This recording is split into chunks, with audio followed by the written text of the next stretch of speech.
Make sure y'all go check out the Grifties. If you type in YouTube, if you just type in Grifties, Grifty Awards, it'll pop right up. We got a dedicated channel to the Grifty Awards. Some more bonus content is coming out. What up, Ebony? Ebony just shot that link in the chat. Appreciate you, homegirl. Clint Griffin, $20 super chat, super early. Thank you, bro. He said, as an inner circle refugee, I've been waiting for this crossover a long time. Hotep Jesus and Libertarian Tupac. Logos' $2 super chat. He says, Hotep and Bill. Oh, yeah, we here, baby. Press 1 in the chat if y'all ready for Comic Dave Smith. Press 1 in the chat if y'all ready for my guest today. I am Hotep Jesus, your host of Sharp Conversations with Hotep Jesus. This is another Sharp Conversation. Great guest today. Great conversation coming up. Yes, I'll be with Jack Murphy live. I don't know if we set a date yet. I gotta check my calendar. I'm terrible with dates, but I think we may have set a date like February, something like that. I'm Hotep Jesus, 4-time tech startup co-founder. I'm in deepfakes, AI deepfakes to be exact. AI camera analytics, video analytics. Shout out to Jazzy, our #1 investor, making that thing happen for us. Jiffertize. That's the first company I really got my feet wet in as far as equity is concerned. Empowers content creators. Allows you to rip videos and GIFs directly from the Twitter platform direct to your iPhone. Android version is still in the works. Oh, excuse me. What else we got? Oh, Coinbits app. Coinbitsapp.com. Make sure y'all get in tune. Coinbitsapp.com. Buy Bitcoin from the Hoteps. We got some great features coming soon. We just we brought our designer back. We got 2 devs join the team. We got a marketing person join the team, going to handle some growth assignments for us. Great things happening over there. At Bitcoin Zay, tell them return my text messages. We got some great plans working with Bitcoin Zay. Wazo AI, camera analytics.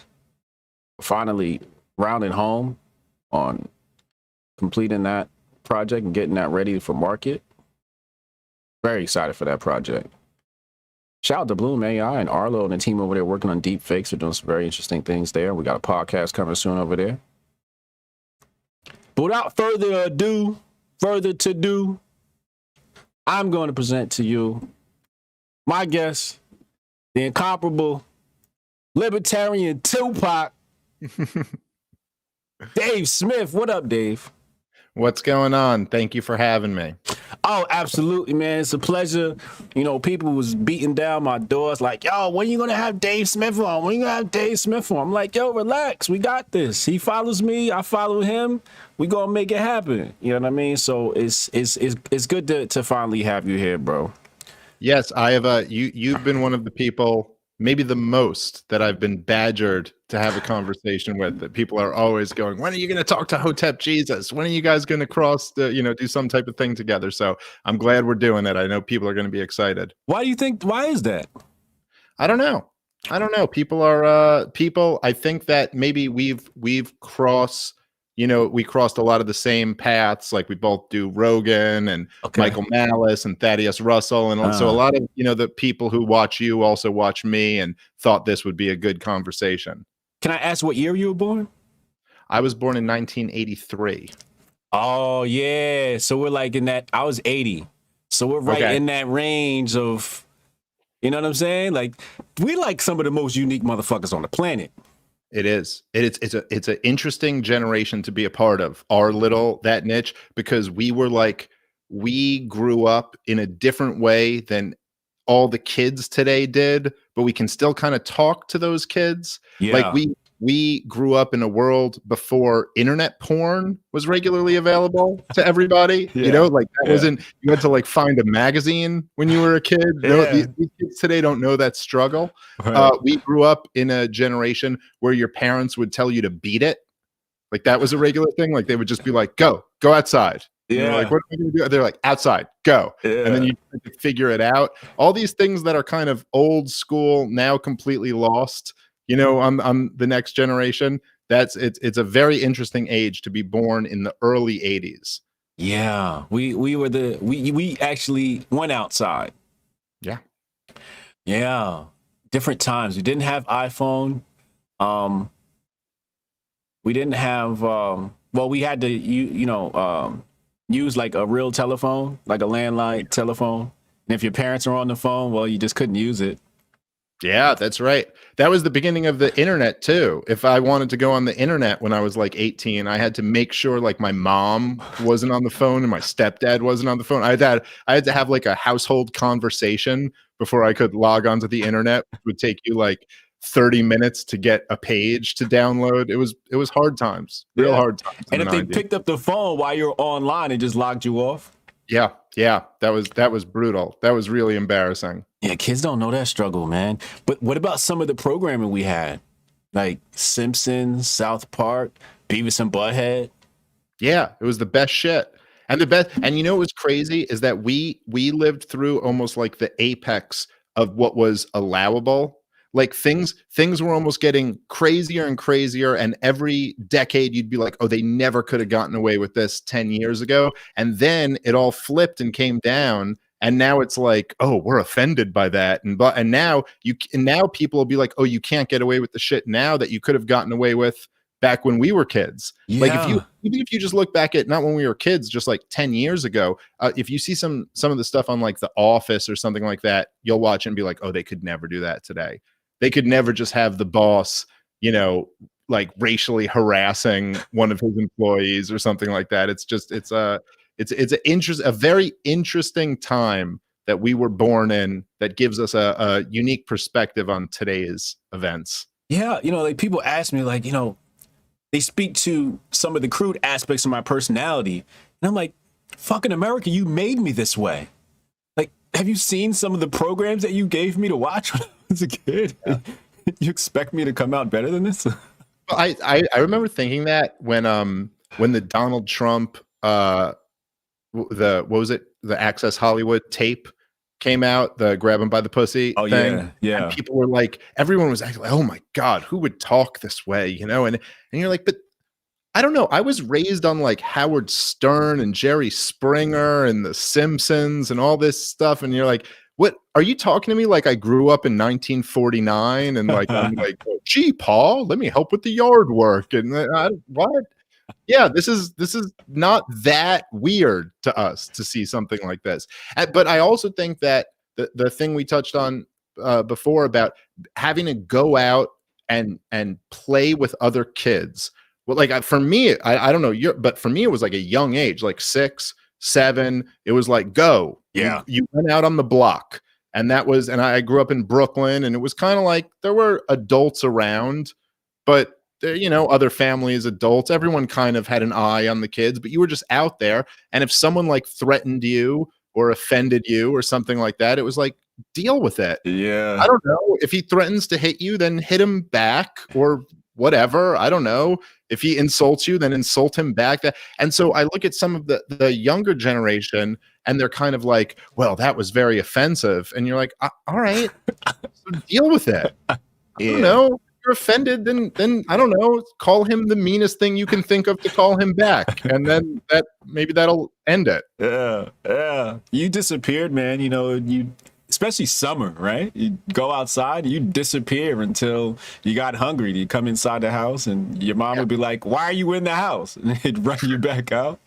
And it was weird for me because I'd spend some summers in the hood. So we'd spend outside, and I'm in the hood wilding and saying shit I ain't supposed to be saying. Yeah, but that was like half of your upbringing education was learning shit from like, if you were like 7, you were learning shit from like 13-year-olds on your block who at the time seemed like geniuses. Yeah. Like you were like, oh my God, this 13-year-old knows everything. And in hindsight, you're like, okay, he didn't actually know that much. He was 13. But at the time, you were like, this guy's a man. Like, Jesus, I'm learning a lot from this guy. Yeah. But I think we'd be better off if we split the difference. We could use a little bit more of that today. Maybe not all of it, we might have had a little bit too much, but we could use a little bit more of that today. Yeah, I'm just thinking like my kids, like, would they be able to survive for like an hour outside? Yeah, yeah. It's No, like, listen, I'm a hypocrite in all of this too, because I mean my daughter's 2 years old, but even as I'm saying this, I'm like, she's not going anywhere ever. So I don't care. I'm gonna be there, right? My plan is to be with her till she's 35, watching every move. Like, no, I don't think so. But that's the yeah, time. Yes. I'd be terrified if my kids disappeared for more than an hour outside, for more than a half hour. I'd be like, what the fuck are you? I'd be calling them on their cell phone and shit. Bring your ass back home. Stay in front of the house. Dude, I remember being I was 18, a senior in high school, and my mother had like a cell phone for, something related to her job. And she let me take it one night. And I remember walking down the street, calling my friends to work out where we're going to meet up, and walking down, it was in 7th Avenue in Brooklyn, on the phone, and having this feeling of being like, I am on the phone on the street.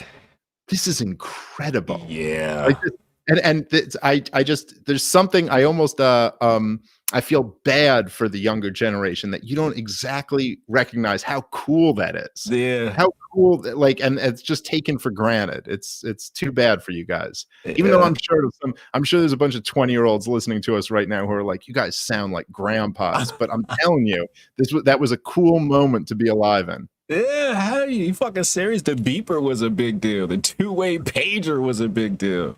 Dude, I had a fucking beeper that, I dropped and cracked the screen, and so you couldn't see like the last 3 numbers on. Yeah. But back then you had like everyone's number memorized, so you pretty much knew who was beeping you. You're like, oh, I know who that is. Like, I know. You saw, you could see the first 5 numbers. You're like, that's enough. I'll call you back. All right, we're really showing our age on this one. Jesus. We gonna cut this out. I know y'all tired of this shit reminiscing, but when I see somebody like my age and I run into y'all, it's just like, oh, we're like different from everybody here. We're different from boomers. We're different from these new kids. We're just completely different, All right, anyway, let's get into some shit. I know y'all want us to talk about some real shit. Challamore and Jiffertize brought to you by the nominee clips you saw on the Grifties. God bless Jiffertize. Word up. Kent the Road. This is awesome. Hell yeah. Susanna OWL. Word.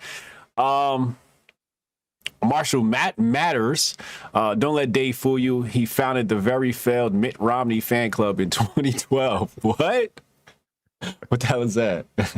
It's an inside joke that Michael Malice used to make about me, that I'm a Mitt Romney fan. But it's stuck. Oh shit. Martin Patela. Shout out to Michael Malice, that fucking asshole. Yep. What are you puffing on over there? Oh, vape. Fucking... Is it THC in that vape? No, just nicotine. Nicotine? Okay. My wife made me quit smoking when she was pregnant. So I've been a vapor since then. I hate it. But do you? Yeah, I do. I just hate it. Just, because of our age. I wish I was just smoking a cigarette, but it doesn't make the house smell. So I understand where she's coming from. Yeah, hell yeah. All right, cool. Do you THC up? Not for years. Yeah. I used to. I mean, I was a big pot guy for a long time, but now haven't for the last couple of years since my daughter was born. Okay. Yeah, I quit a few months ago. It's good for you, man. It brings a clarity of mind. Even if you, I mean, I'm not like preaching to anybody. If you smoke weed, but it's not a bad thing to go clean for a little bit. Experiment with that. Yeah, I mean, I used to, have these off and on again experiences, right? Off, then on, off for a few months, then on, and now I'm just like, I think I'll just do it when I go over like the homie's house, just like more enjoyable. If you can do it that way, I think that's the best. Yeah. Opinionated Junkie, how long before you ride with Biden? Oh man, here we go. All right. Real quick before we get into some serious topics, you said you're gonna watch the Conor McGregor fight tonight. Predictions on that fight? Oof. I mean, I think it's a lot closer than people think. Okay. Gun to the head, I'd say McGregor wins it because he's got that crazy Irishman anger, and he's going to come out. Hit the first 2 rounds against Conor McGregor are tough. Even in boxing, Floyd Mayweather wasn't quite sure how to deal with him for the first 2 rounds. You know, Right. he's a tough guy in those first 2 rounds. But if he doesn't do significant damage or hurt Dustin Poirier in those first 2 rounds, Dustin Poirier's got a crazy gas tank. He's got crazy heart, and he could make it an interesting fight. So, gun to the head, I'd say Conor McGregor wins. But if it goes long, the advantage is to Dustin Poirier. What style is Dustin? Dustin's just an overall mixed martial artist. Got really, really good boxing. He's got a good ground game as well, and he's just crazy durable and really tough. Like, and so he'll just be in there like he's a dog. He'll fight till the very end. So he's no joke. This is not an easy fight. And if Conor McGregor comes out and just destroys him, then he's got to bring Khabib out of retirement and run that rematch. Yeah, Khabib is a whole nother level of fighter. Khabib is next level. Khabib is, no one's been able to do anything to him yet, but those Dagestanis are fucking, you don't want to fuck with them. Bro, I didn't know who Khabib was until the Conor McGregor fight, and then immediately I understood that he was, because I used to wrestle, right?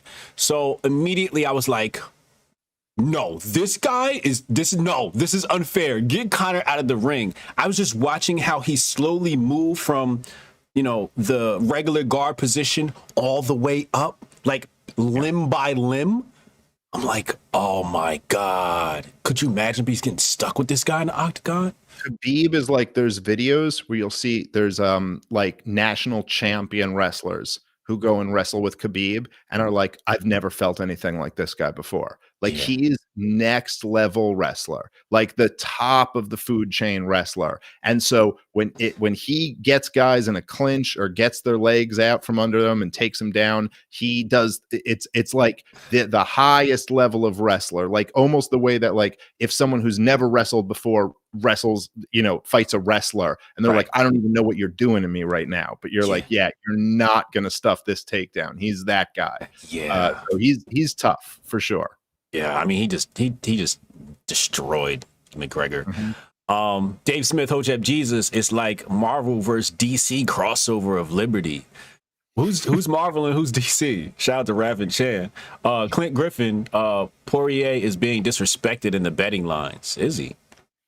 Yeah, I think that's true. I think a little bit. I saw Conor as like a huge favorite, and I think that's a little bit crazy. It's a much closer fight than people are saying. Interesting. All right, let's hop into this. By the time people watch this, it'll be like, McGregor knocked him out in the first round, and then I'll look like an asshole for saying this. But that's what I think going in. All right, let's hop into this thing. Let's hop into. Let's save that for the end. Let's talk censorship. Let's start there. Really, really huge topic. Shout out to Chadcast. What up, Chadcast? So with the censorship, there's this big discussion. I know Malice and Chamberlain had a conversation about it last night. Should the government interfere and create some sort of legislation to control the big corporations?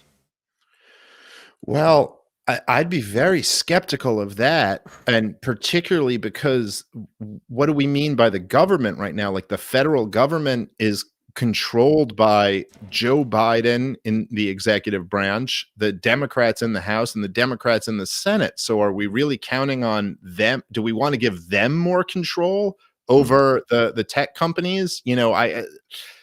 Look, I'll say this. I'm not one of these libertarians who is like, well, they're a private company, they can do whatever they want to. I think this is a huge threat. And I think that this is something we all should have anticipated, because look, the information, there's been a revolution, nothing short of that in the last 10 years. I mean, this is like a totally new world that we live in, where there were these traditional gatekeepers. So in my parents' and your parents' generation, there was ABC, CBS, and NBC News. That was the TV. Then Yeah. there were like the 5 big newspapers, and that was it. And everybody, they had their control over who was allowed in and who was not. And they Right. had it on lock. Like, this is the only information that regular people in America could get, was controlled by these people. And then things expanded and expanded, but they still kind of had control over the cable news and stuff like that. But over the last decade, I mean, it's gotten to a point where now they really lost control completely. And so the fact that there's a guy like you out there, there's someone like me out there, we have our own little base where we can, we can go and do Rogan's show, we can do these, we can talk to millions of people and give our own perspective on these things that completely contradicts what the establishment wants you to hear. This is a whole new thing and a huge threat to them. So of course they were going to come after us. I mean, like, why would they not? Yeah. Like, just put yourself in their perspective. If you were them, you'd be like, okay, that's the hole. We're going to plug up that hole very quickly, And so it's awful to think that they're coming after us and plugging up these holes and taking all of these dissident voices out. But I'm still very skeptical that there's going to be some government solution. And in fact, I kind of think that all of this is a little bit of a game to push people into begging for a government solution. I mean, I see all of these like dissident right-wingers asking the government to intervene and come in and regulate the internet. And you're like, oh, okay, but where do you think that's going to end up leading? Like, do we really want to put Kamala Harris in charge of the internet? Because do you think that'll be better for people like me and you if she is? So I'm open to whatever people suggest the change is. I don't think repealing Section 230 is going to be the silver bullet that people think it is. I don't know if anyone has a great solution. My guess is that the real solution will come from some genius entrepreneur who's a lot smarter than me, who's going to figure out a way to decentralize the whole internet and have it so that they can't, ban people from these sites. But I think it's awful. I think I'm very skeptical about the government having a silver bullet solution for it. I'm a fucking dunce. What is Section 230? That's like, so I guess the idea is that when the internet first started, I believe it goes back to the 90s. But it allows internet providers to be treated as platforms rather than publishers. So if you're a publisher like the New York Times, Mm-hmm. and you publish somebody who says something, that is, they commit defamation against someone, like they libel someone, they can be sued for that. However, if you're, like in the old school example, if you're a telephone company, right, and somebody calls someone else on your telephone lines and asks you to have them killed, like some mob guy calls someone and goes, I want you to kill, Steve. Right. That you can't sue the telephone company for that because they're just a platform. They're not, they didn't like approve that being said. But if the New York Times were to publish an article calling for you to kill somebody, they could be sued for that. So the internet companies were treated that way, and the social media companies have been treated that way, that they're not publishers, they're just platforms. So if but the argument is that when they start kicking people off for their political views, that now they're becoming publishers, because they're basically saying that you are not approved and you are approved. So if that's the case, then they're open to lawsuits for who they kick off and who they allow on and what they say. So I think the idea is that if you repeal that, they'd be open to lawsuits for why you kicked somebody off, or because essentially it would be like, if you're kicking someone off for hate speech, then you are slandering them, saying that they are guilty of hate speech. So now you'd have to defend this in a court. But what are the odds that the person who's got, a few thousand followers is going to be able to sue Twitter and actually win in a court of law? Like, am I going to put my army of lawyers against Jack Dorsey and see who comes out on top in this? It seems to me that I think people are searching for a silver bullet, and this isn't going to be that. So I think, the problem, right, which the problem with all that, with everything that we face in America today, is that we're way too politics centric. where everything is obsessing over the latest political race or the latest, political thought and all of this stuff. And the only answer to me is to roll back the power of the state, the power that politics plays in all of our lives. And I think that's the bigger solution in all of this. But it's not as if there's an easy, direction from point A to point B in that case. Interesting. So my question then becomes, am I liable for what I say under Section 230 as someone who's podcasting? No, you're not protected at all. You're a person. So if you slander somebody, you're going to have to answer for that if that person chooses to sue you. But I will say that I think we're not bad in this country at in terms of the laws of what you could actually be sued for. One of the things that we're decent about is that it's very hard to win a suit based on slander or libel. Right. A defamation suit is not easy to win. There's a lot of steps that they'd have to prove. But for me personally, I'd rather just go in the complete free speech direction, and I'd like to see that out of the social media companies too. I'd just like for people to be able to say whatever they want to say and let the chips fall where they may. That would be the best case scenario to me. Yeah. So you're saying Section 230 is not a solution to this problem, because if we say that they are platforms and could be sued, it's basically our attorneys versus their big time attorneys. That's what it'll come down to. The problem is that you're still going to the government to beg them to right the wrong of what happened to you. Yeah. And this is the problem. It's the problem that leftists have with the government in general, is that they're looking to the government to be the ones who are going to do the right thing. But like, how much empirical evidence do you need to finally come to the conclusion that they're probably not looking out for me? Probably they're not going to be the ones who are going to impose this impartial justice and make sure that the right thing happens by me. And truthfully, right now, what is the government doing? The government has basically declared that anybody who's a threat to the democratic establishment is a domestic terrorist. That's the move they're going in. So God help us if they take control of the internet, then this whole experiment is done. Yeah, like they were saying, and I saw everyday average citizens, black citizens, were like, these people are terrorists. And I'm like, whoa, wait, we're throwing that word around? Right. What was your take on, did you think Trump was inciting violence on the 6th? No, I think it's really dangerous that you would, to start using the term inciting violence to refer to what Donald Trump was saying. I mean, look, I'll say this. I'm no fan of Donald Trump. I think that he represented an interesting moment in America.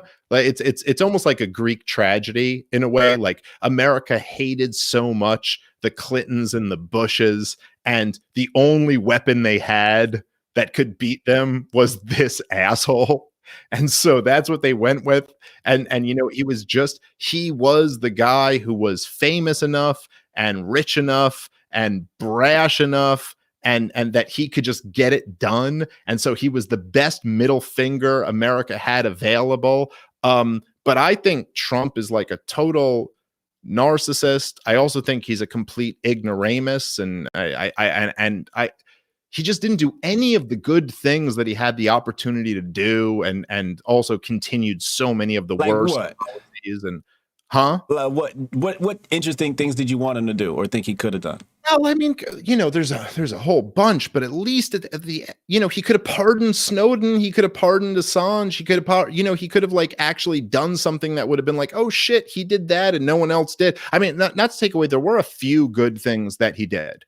I thought it was really cool that he let what's her name, Kanye West's wife or ex-wife, Kim K. Kim Kardashian come in and convince him to like let some people out of prison Yeah. who didn't belong there. I thought that was so cool. Yeah. And it was great because it was like, imagine just like Kim Kardashian and Donald Trump sitting down in a room and doing more good than you've ever done for humanity. You know, like what a bitter pill for the average person to have to swallow, that it's like, oh yeah, you like to fucking laugh at these people, but you know what? They just did more for humanity than you've ever done. So that was cool. And he did some, like, I thought there were some tax cuts that were good and some deregulation that were good. But you know what? He could have, if he really was up to the role, like if he was up to the moment in history that the gods laid before him, he could have done some cool shit.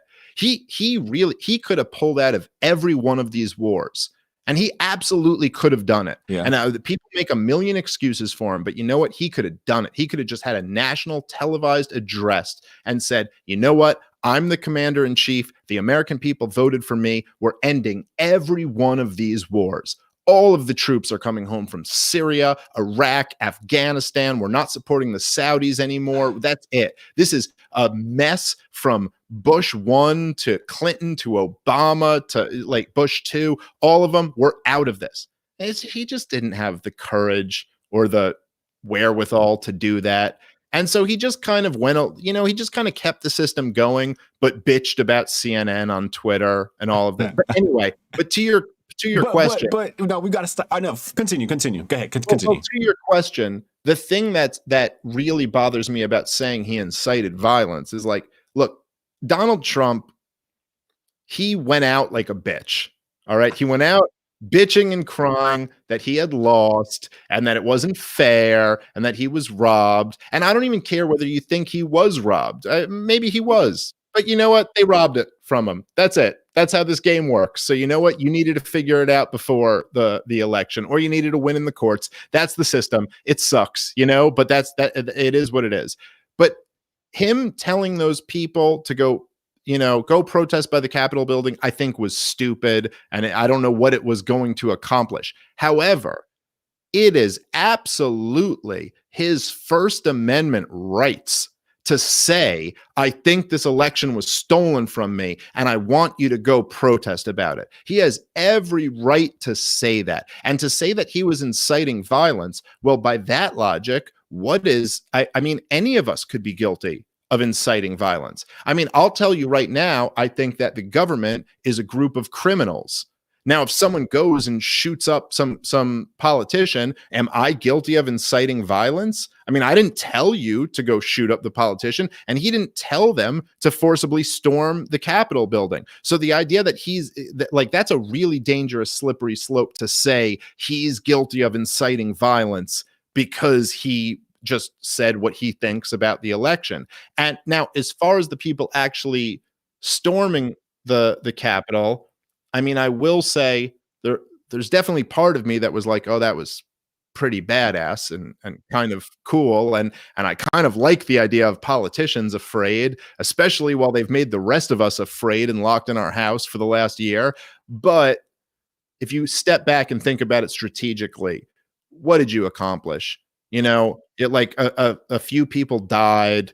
You know, all you did was hurt your cause. If you think you're going to take on the federal government by direct confrontation, that is not the way to go. They will wreck you 10 out of 10 times. I mean, my God, these people were never a real threat to them. If you were ever a real threat to the federal government, they will Waco you in a second. I mean, they will burn your children alive in front of you. You're dealing with blood-soaked monsters who are savages, you know? So don't think you're going to like take them on in a direct confrontation and ever win. It's not going to happen. But what did we actually get out of this? Well, all we got out of this was a gift to the Democrats. Yeah. And now they can say, hey, look, this is what Trump was. And this is why we have domestic terrorists. And this is, you know, now we have to crack down on white supremacists or whatever, which means everybody who's not a Democrat, basically. So I think the whole thing was a disaster and accomplished nothing, and just people died, and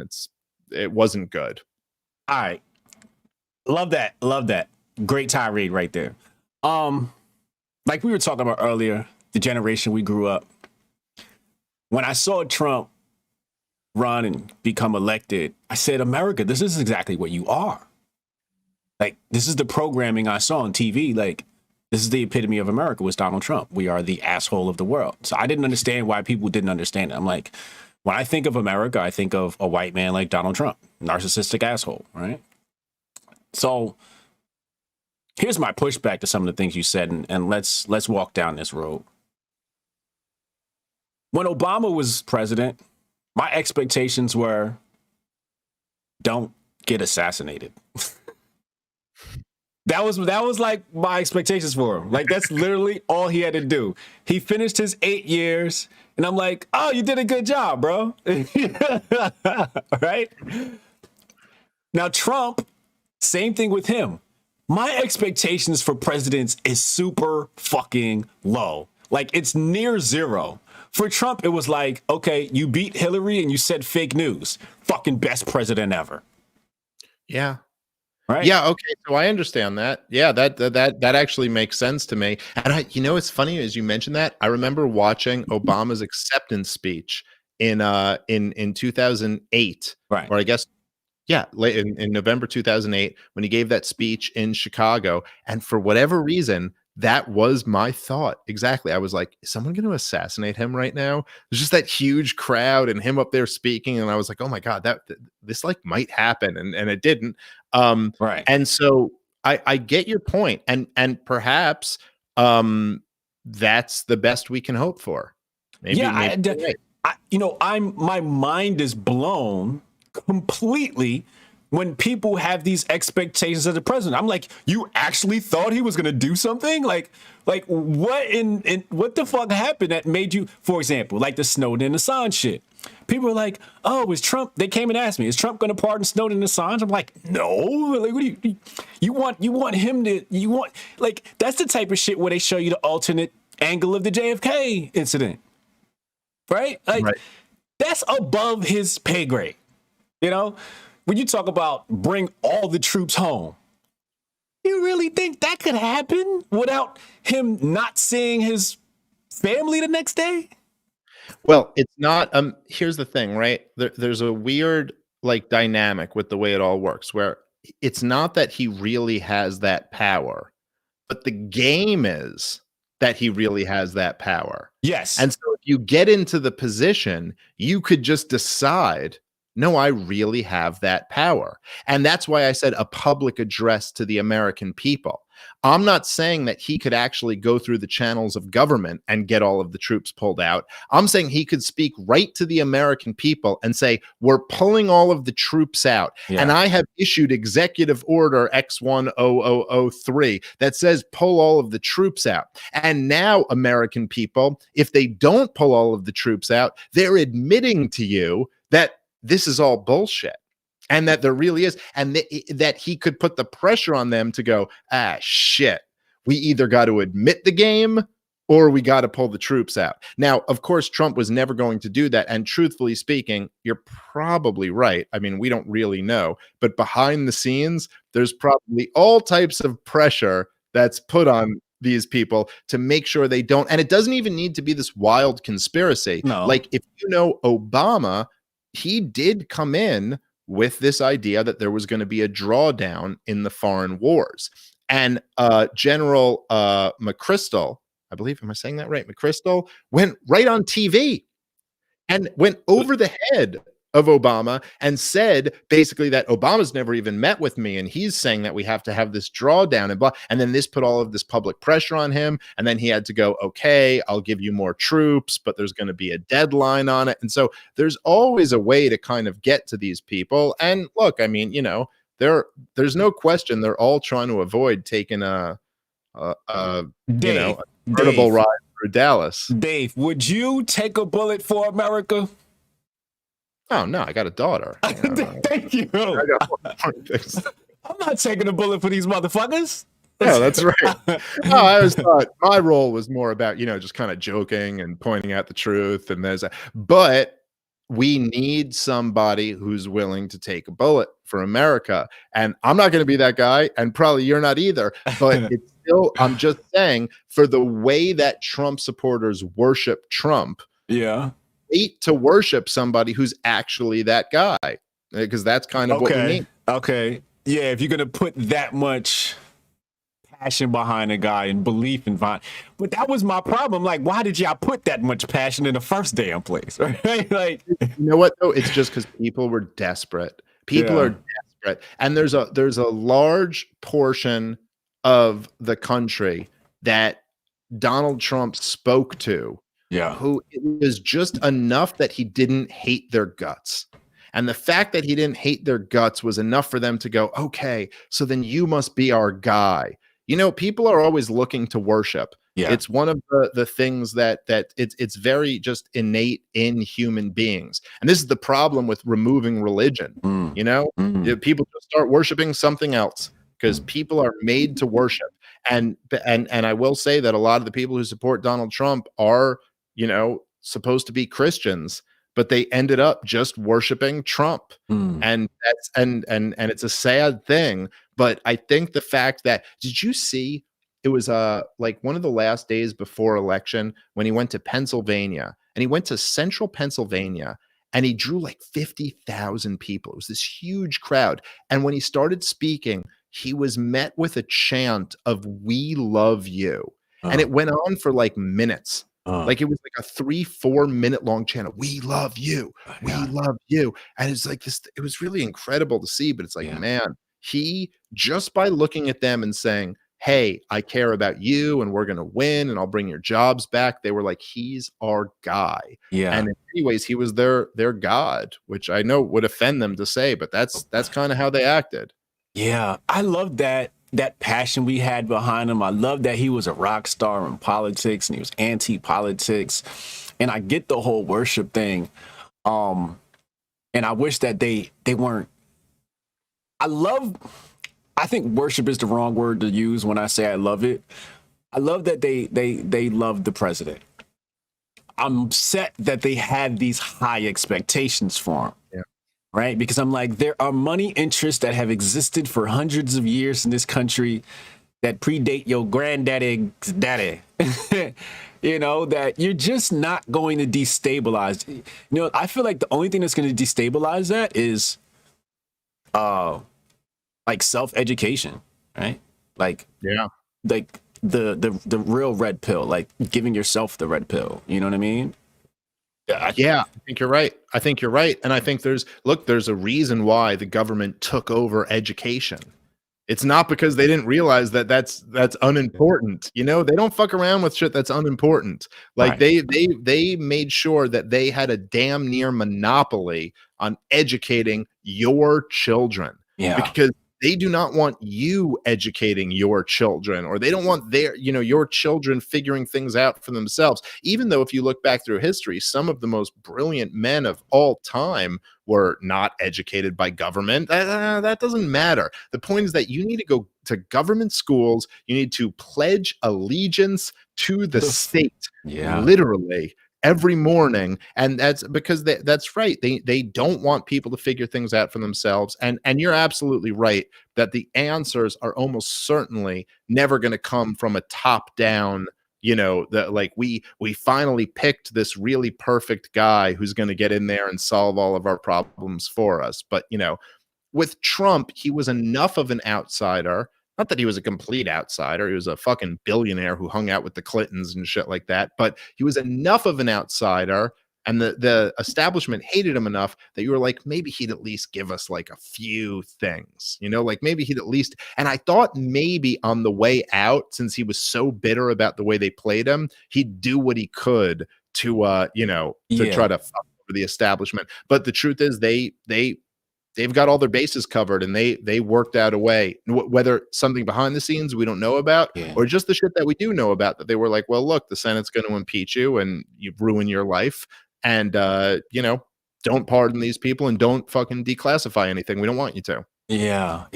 I don't know, man. I just feel like the expectations were too high. You know, my motto was Donald Trump wasn't supposed to save you. He was just supposed to make it easier for you to save yourself.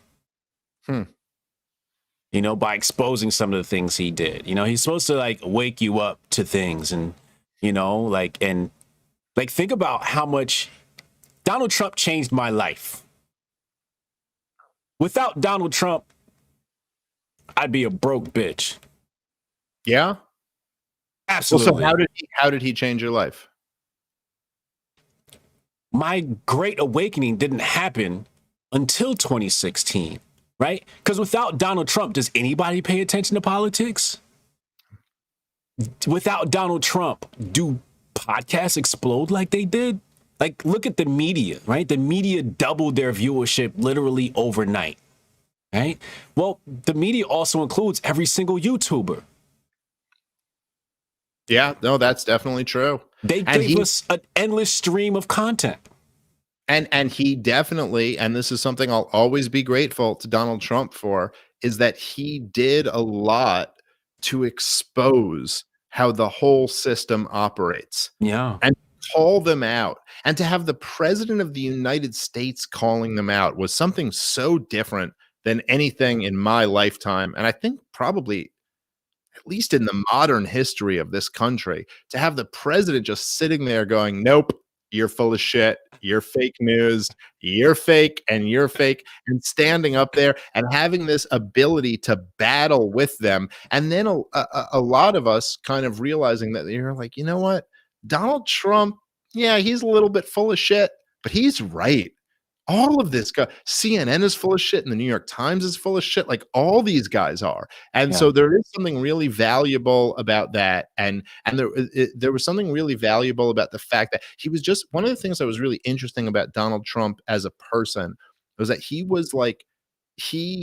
was unable to ever keep a thought to himself, and we've never really had a president like that. Like Donald Trump speaks, like everything he thinks just falls out of him. Right. He couldn't, like he couldn't, if he wanted to, keep something to himself. You know, it would just come out. You know, like it was just this stream of conscious like thing where he would just let you know. I remember he went. There was one point where he went to speak to the troops in Iraq, and he's talking. It's the commander in chief talking to the troops in Iraq, and he was like, you know, we're in Iraq. We've been here forever. There's no reason for us to be here. And frankly, it's ridiculous. It's this weird moment where you're like, wait, what?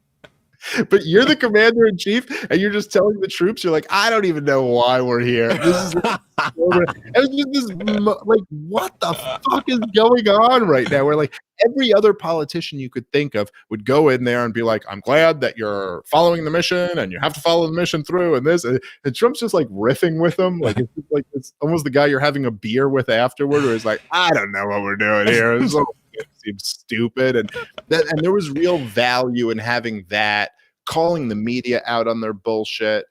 So that we'll see where that all goes in the future. And but Dave, that was all I wanted. Yeah. That's all I wanted from my president. It was finally somebody to just say fake news and why the fuck are we here? Like anything beyond that would have been like, oh wow, you did that? It'd have been extra credit homework. You know, there might be a different type of value from having Biden as the president, because Biden, I mean, I know he's only been in there for like 3 days, but I've never seen anyone weaker. Oh my God. Weaker in every way as the figurehead. You know, like Obama was, you know, I mean, the office really aged Obama. Yeah. Like Obama in 2008 was a different human being. Well, I was taught that in high school by a very good social studies teacher in high school. It's about the 90s. He said, take every president and look at their before and after pictures. He said, I don't know what goes on in that White House, but after your term, you go completely gray. Yeah. And maybe it's because Obama came in so young looking that it's more noticeable. Yeah, more noticeable with him. It's a more dramatic change. But Obama came in as this like young, fresh, charismatic guy, and he left with just this like Morgan Freeman in a sad movie, like at the end of it, where he's like, I, you know, just got out of prison, and so.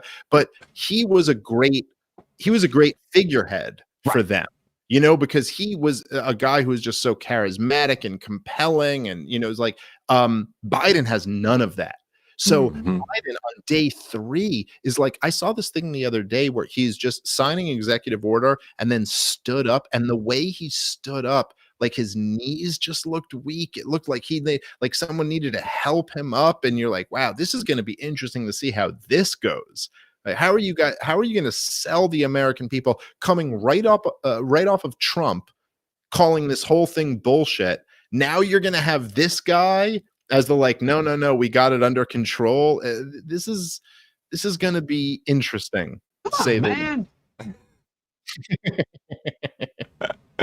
Yo, he was snapping at the media day one. I forget what he said, but he basically was like, man, shut up. Come on, man.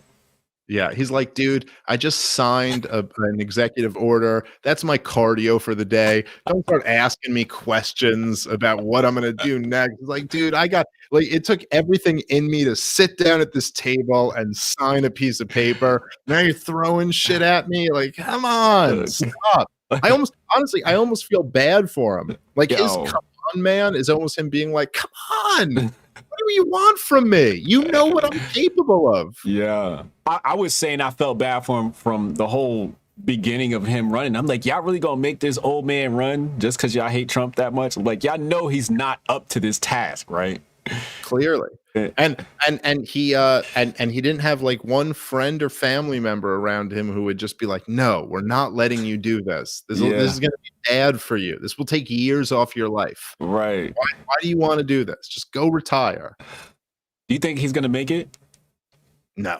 What's your over under number? I mean, I don't think it'll be as drastically under as people think, but I don't think he serves out his full term. 1 year, 2 years, 3 years, 6 months. I'll go 2 would be like where the betting line should start. Okay. But I don't think he makes 4. I don't see how he possibly does. Let me read some super chats. I'm going to talk about religion. We're going to talk about Kamala a little bit. Talk about some gender shit. Where's my place here? Okay, here we go. The Sam Niffin show said Joe Biden Oval's office is like when Creed was a manager for 5 minutes in office. I don't mind. I'm 21 and confused as to why I relate to all your nostalgia. Then I remembered I grew up poor. AM. I shouldn't have laughed at that. Just amend 230 to require 1A recognition. Tune in and drop out. Thank you. He said competition help. Antitrust laws could be used to bust up some of these tech companies. For starters, bust up Google and YouTube. I'm not a fan of that. I explained that while I'm Rogan. Chris Blegg, Transport LLC, they were storming that building before he finished his speech. Yeah, that's true. Libertarian, becoming a West Virginia delegate so I can vote Dave for the LP nominee Smith and Bear 2024. I'm going to talk about the Libertarian Party too.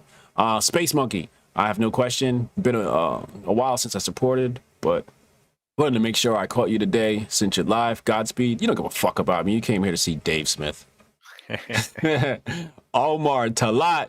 Biden don't have the confidence of someone who won and is holding that office legitimately. Chad Lemoyne, y'all saw Biden say, I don't know what I'm signing, and salute to the Marines on camera. Yeah, I saw that. DGMC, save us, Tulsi. What do you think for 2024? Yeah, Tulsi's she's a CFR agent. She's a fucking android, and she's androgynous. What's your take on Tulsi? Well, I like the role that Tulsi served. I like there being one Democratic candidate who had put war as their major issue and was more or less against it. Tulsi's major problem is that she's not anti-war enough, and it doesn't seem like she really knows anything about any other issue. And that's my thing. So I want to give Tulsi credit. Tulsi Gabbard served in Iraq in a medical unit. She really saw the cost of war. You know, like, she really saw people, like, what this did. And what Tulsi Gabbard actually knows that most Americans don't know is she knows the difference between the shirts and the skins in the Middle East. So she knows what a Sunni is and what a Shiite is. And most Americans don't. And most Americans, you just go, Iran is funding terrorism. And they mean, oh, okay. You mean like Al Qaeda and ISIS? And it's like, no, actually, Iran are Shiites and Al Qaeda and, ISIS are Sunnis and they hate each other and they've fought brutal wars against each other. She knows the difference between all that shit. And she doesn't so much object to the war on terror. She objects to the war for terror. And that's good enough to be better than the rest. Like she's like, let's not fight wars on behalf of ISIS and Al Qaeda, which is what we're doing in Yemen, what we did in Libya, what we've done in Syria. And so she's good for that. But I just wish she would be a little bit better. And I don't know if we're ever going to get that from her. I just real quickly to the other super chat who said, enforcing the First Amendment would be good enough. Like, I get the point. I get the point that you'd want the government to enforce the First Amendment on social media platforms. But just ask yourself, how well does the government enforce the First Amendment at all? I mean, Assange has been driven crazy in being held captive because what he reported on government like incriminating evidence against the government that other people gave him. So do you really trust the government to enforce that you have freedom of speech even when it exposes the government? And if it's not the stuff that exposes the government, then what good is it anyway? So I don't really, again, I don't trust the government to be the protectors of free speech. Indeed. You ever watch Dragon Ball Z? No, I did not. My little brother did, but I did not. Yeah, I got into that shit. I love that shit. Tulsi to me is Android 18. That's basically it's an android. I really believe she was created in the lab. Let's talk about religion. Okay. You mentioned something earlier about, people being Christian and all that. Are you a religious, God-fearing man? I am a God-fearing man for sure. I don't know if I'd consider myself religious or not. I mean, I'm Jewish and I grew up not religious at all. Okay. And then I consider myself an atheist for many years. And then that kind of, I think maybe it was a little bit before my wife got pregnant that I started having, like, I was kind of a militant atheist for a while. Like, I was like, I really liked the new atheists when I was like young in my early 20s. I liked Bill Maher and I liked Sam Harris and I liked Christopher Hitchens and all those guys. And that really, like, when I was in my early 20s, that really resonated with me. I was like, I thought this was like a slam dunk strong argument. Like, yeah, you can't prove any of this stuff. It's just based on faith. So why would you, and what started to slowly chip away at that for me was that I started to notice that a largely disproportionate amount of the best people I had ever met were Christians. And it wasn't like a thing right away, but I was like, man, I am noticing that these, like, a lot of these really good people who I've met, who I really admire, are all Christians. And that was just kind of in the back of my mind. And then it was when my wife had my daughter, the day she delivered, there was that really was the day that I found God. And look, I'll tell you. So here's what happened, right? More or less, this is the story. So I was my wife was, as you have kids, and I was really, it's like a thing when you're gonna have your first kid. You're like, man, I'm gonna be a father. This is in your mind. Your wife's pregnant. You're excited for this for so long, and then it finally happens, and it's the day, and she's gonna deliver, and I'm thinking about all of these kind of bigger things. And there at one point they were giving my wife an epidural. And they asked me to leave the room. That was the anesthesiologist was like, hey, we want you to leave because when we give the epidural, it's like if she moves one little square inch, it can paralyze her. It's like a whole thing. And we'd just rather the husband not be here for this. Right. So it's like, okay. And I leave the room. And I've never felt so helpless in my life. Like you leave and you're just trusting some guy who you never met to do this the right way. And it just, I was in this like lobby in the maternity ward of Lenox Hill Hospital in New York City. And I'm sitting there just all of a sudden I'm like, man, this could go bad.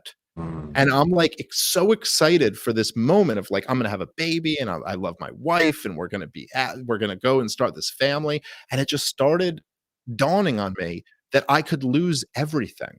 Like right now, that this could all and almost immediately, like in this hospital lobby, I mean, I was just standing there, but inside, I had dropped to my knees with my hands clasped together, and I was talking to God.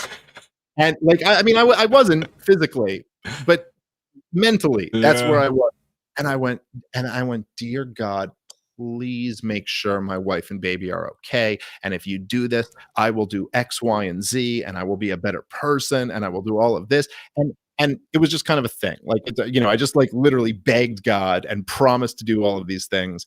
And then whatever, a few minutes later, it was fine. And I went back in the room. And then my wife had a complicated pregnancy. So there were like 4 or 5 more times that day that I talked to God. And then it was almost like after that was over, a few days later, I was like looking back at that and I was like, man, what the fuck was that?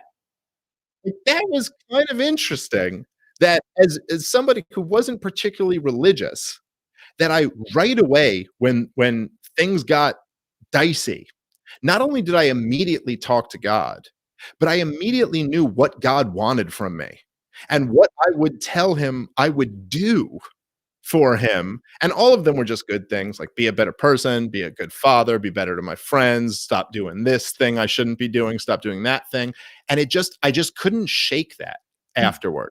I couldn't shake that. It was like there was something in me, so deep in me, that when the shit really hit the fan, I spoke directly to God. And ever since then, I've just been a believer.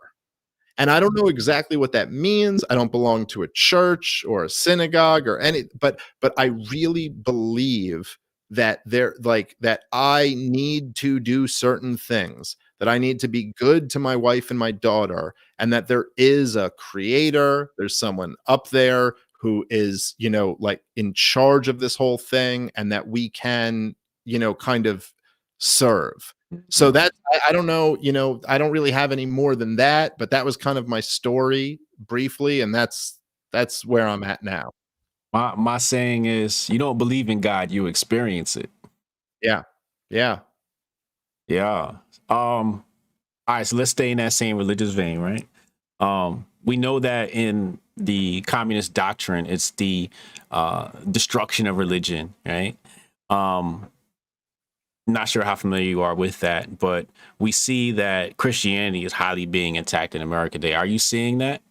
Oh, absolutely. Yeah, no question. I mean, I don't know how you couldn't see that. And so and of course, but that's, the whole thing is like, if you do believe in God, and that's even like that's not a great way to say it. If you know there's a God, forget like believe, like if you know there's a God, that is a threat to total state power, of course.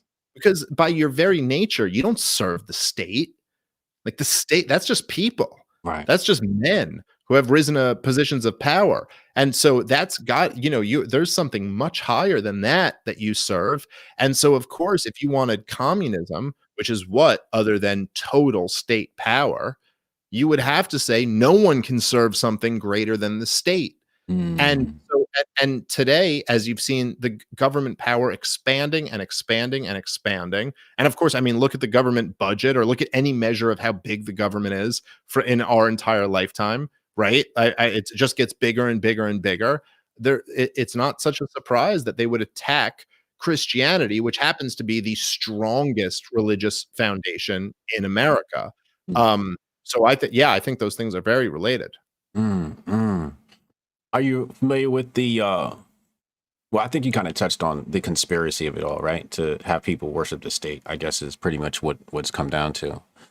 Yeah, and because they're always going to worship something else. I mean, this is like one of the and I did start noticing this even before that story that I was telling you, even before my wife gave birth to my daughter. Like I was noticing this for a while, that the problem with atheism is that, you know, there's the human desire to worship isn't going anywhere. So you can remove God and fine, and you can have this idea that what will replace God will be, philosophy or some pure, but look at it in practice. I mean, who are the biggest atheists in our society? Uh, I mean, social justice warriors, for example, they're Yeah. all atheists. None of Right. them are religious, but they're religious. They're just not religious in the way that you'd want them to be. But their whole thing is a religion. And Yeah. you could say communists are atheists, but they're religious. Their whole religion is their ideology. I mean, they all worship something. It's just what fills that void. So there's after a while you realize, even if you're not okay, so even if you don't believe in God, just from a purely pragmatic standpoint, you can recognize that what you're either going to worship God or you're going to worship something else. Mhm. Like, what would you rather people be worshiping? Because the truth is that if you look at like social justice, uh, that's a religion of itself with all of the components of religion. I mean, it's not like if you say the wrong thing, it's not like they're going to explain to you logically why that was the wrong thing. They're just going to say blasphemy Mhm. and you're exiled, and it has all of the the typical components of a religion. It's just even worse than any problem you might have with religion. So, and that's the same thing with communism. It's the same thing with Nazism. They were all religious. They just worshipped the head of state as if they were the god. They had to have a picture of Stalin in everyone's home. Like if that's not Che religion, Guevara. Yeah. yeah, yeah. I Yeah. mean, if that's not religion, then I don't know what is. Yeah. Yeah. Are you familiar with the history of the communists and all of that, the Russian Revolution and all of that? Sure. Yeah, yeah, sure. How important do you think that is for people to be familiar with as a United States citizen?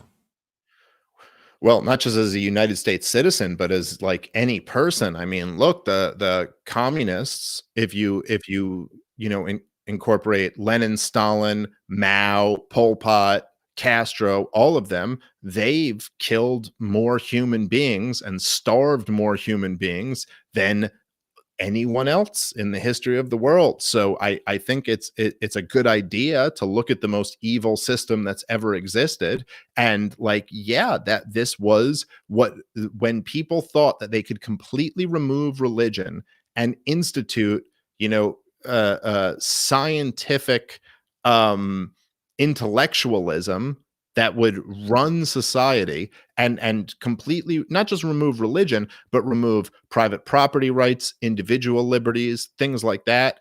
And this is what we got.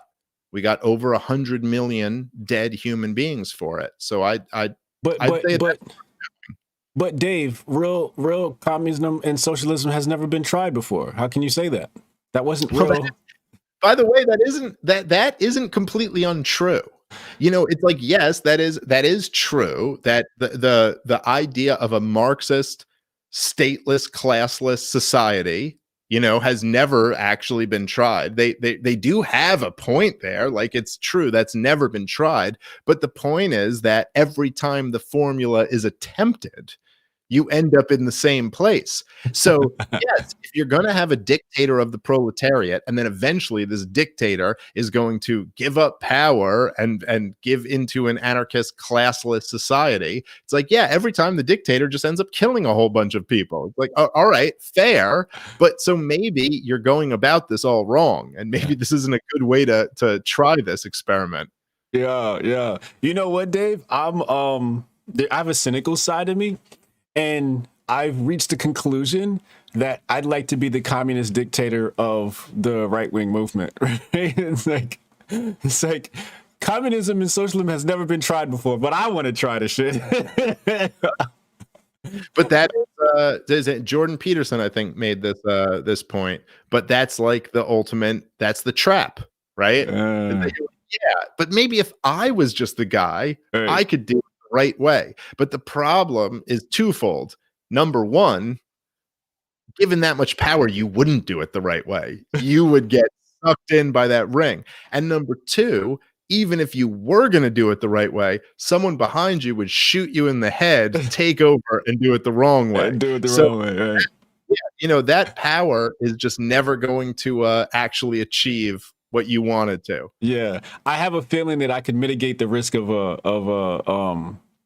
having the wrong type of leader in it, and it wouldn't be communism. I just like using communism because it triggers people. It's definitely a dictatorship that leads to anarchic ANCAP society. But I just feel like the right-wing movement needs a leader that's going to be like, all right, everybody shut the fuck up.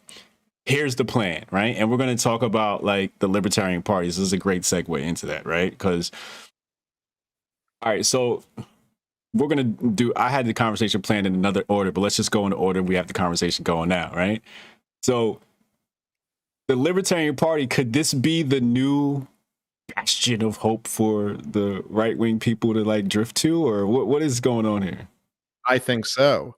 And I think that, well, the first thing to understand is that libertarianism is the only hope.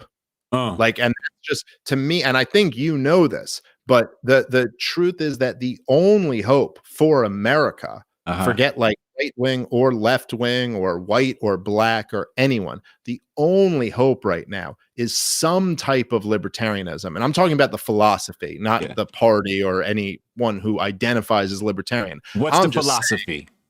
Well, the philosophy of libertarianism is the philosophy of peace. Okay. It's the philosophy of non-aggression, private property rights, individual liberty, right? And that's the idea that you own yourself, you own your life, you own your property, and that the voluntary transactions are completely permissible, and initiation of violence is immoral. That's the basics of libertarian philosophy. But what's going on in America right now is basically that the government has gotten bigger and bigger and bigger, and this has led to the culture war. Like, everyone knows we're in a culture war right now. Everyone knows that this system is unsustainable. Everyone knows that we're like in a death spiral, basically. But I think most people don't really recognize why that is. And the truth is that there are many different cultures in America. Broadly speaking, there are two, left and right. But really, there's lots of different cultures. But the way people live in Portland is not the same way people live in Alabama. Right. And the mindset that people have in Brooklyn is not the same mindset that people have in Jacksonville, Florida, or, wherever you want, right? But now we have this federal government that spends $5 trillion a year that regulates everything.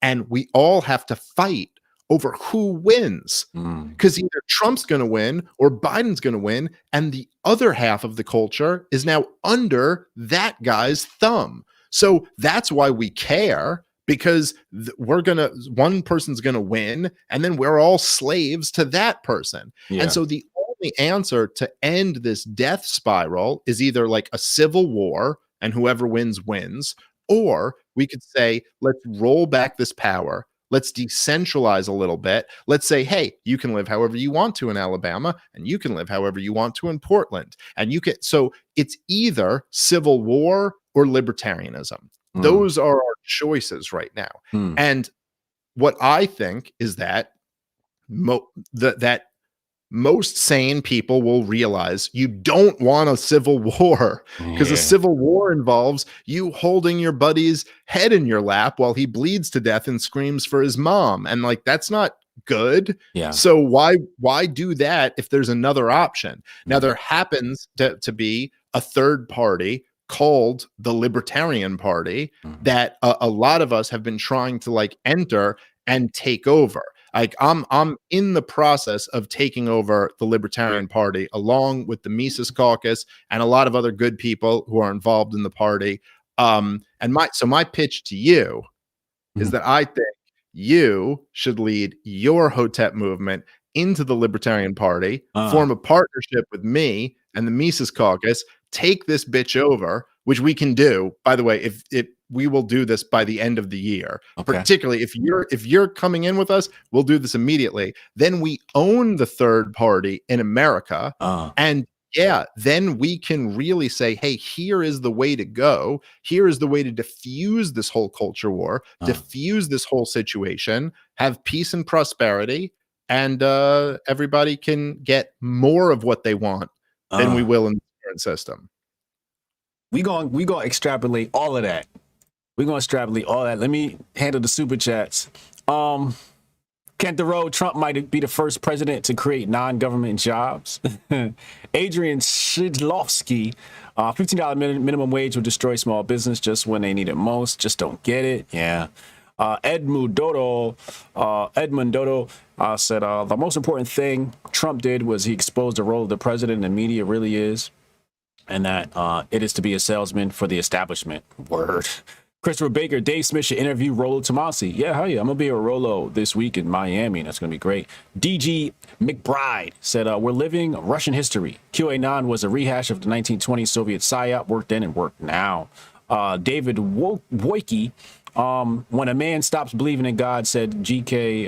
Chesterton, he doesn't then believe in nothing. He believes in anything. Ooh, powerful. All right, let's talk about Hoteps and Dave Smith taking over the Libertarian Party. All right, I'm going to start with my pushback. Okay. First of all, that's some cracker shit. And I don't like being involved with no cracker shit. It's like, nah. You know what it is for me, man? It's like, I don't understand it, right? As somebody who has started to shift over to this anarchist mindset, I'm like, are we really trying to involve ourselves in politics? Isn't that like validating the state? Well, look, I'll say this, right? Okay. The point of the whole project isn't to assume political power and then start implementing policy X, Y, or Z. The point of it is to have the third biggest party in America, to use that to spread this message to as many Americans as possible. So it's not a matter of even using the political power.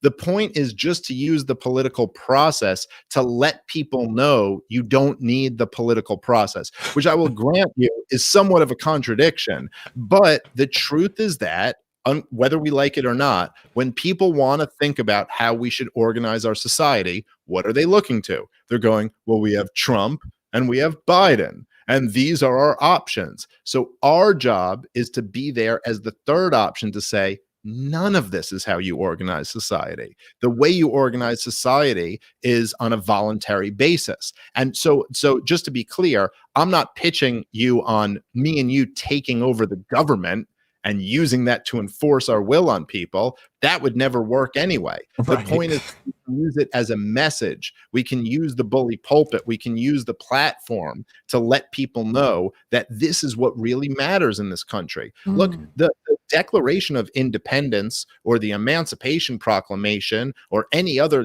great document ever written, it never really was about the power that it actually, it was just words on a paper. Yeah. But just like any great book is just words on a paper. Right. It's just to be there to let people know here's a whole new way of thinking about everything. That's what we're in this for, to red pill people, not to fucking, rule. Now, I'm a marketer by trade and a social engineer by hobby. I think this is something we could pull off, right? I think my motivation aligns with your motivation now that I know what your motivation is. I think my other motivation is I just like fucking some shit up, It's like, Crackers is doing some shit, let's go fuck it up. That's like... Let me just say this, dude. I'm telling you, this is not I think we could pull this off. I'm pulling this off right now. If you guys are down, why do you think we can do this? Okay, so let me break this down. All right. There's basically been an insurgency in the Libertarian Party, known as the Mises caucus, which is trying to bring in like the Ron Paul revolution, all those types to the Libertarian Party. And I've come in and assumed like a leadership role with them. Okay. Right now, we're about 40% of the party. If you guys come in, it's not, I think we can do this. It's done. It's completely done. And what I want to do here is I'm not asking you to come support me. I'm asking you to have a partnership, an equal partnership with us. Come into this thing and let's do this together. And if you're down to do this, it's ours.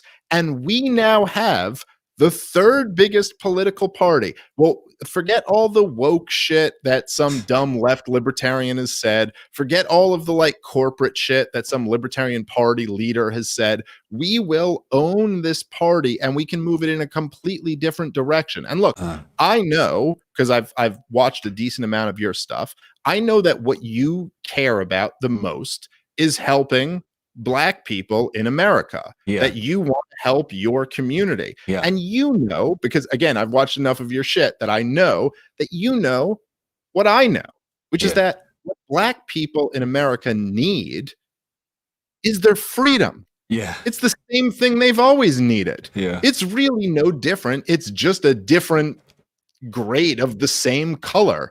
It's that Black people don't need handouts from white people. They don't need fucking token gestures. Like, we'll get rid of this syrup bottle for you. What Black people need is their goddamn freedom. And the thing about Black people is they still don't have it.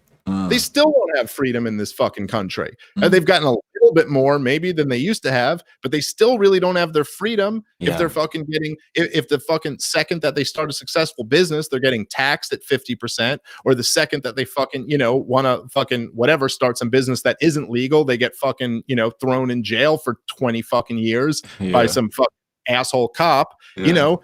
The truth is that I think that we can really work together. And if we do, then we're in a position to really not only fuck some shit up for these corporate white people who will be furious and you will love it, but actually spread a message that is unifying, but not in a dumb Joe Biden, I want to unify the country type way. Unifying in the sense that it's like, hey, we can work together voluntarily or live separately voluntarily and not be at war with each other, but all be like, listen, we can all prosper individually or together when we choose to. I think I think this is a powerful moment in time, and we have an opportunity, if you want to take over the third biggest political party in America while the two major parties are collapsing.